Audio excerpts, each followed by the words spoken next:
నమస్కారం ఘంటారావానికి స్వాగతం. ముందుగా ప్రధానాంశాలు.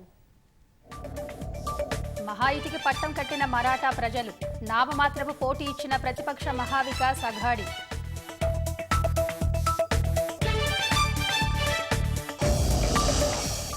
అధికార జేఎంఎం కూటమికే మరోసారి పట్టం, మూడోసారి సీఎం పగ్గాలు చేపట్టేందుకు హేమంత్ సోరెన్ అడుగులు.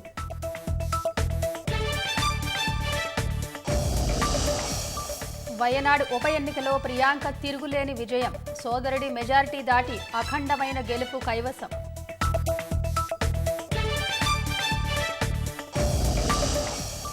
వ్యవసాయ శాఖపై ముఖ్యమంత్రి రేవంత్ రెడ్డి సమీక్ష, రైతు సదస్సును సభలా కాకుండా అవగాహన కల్పించాలని నిర్ణయం.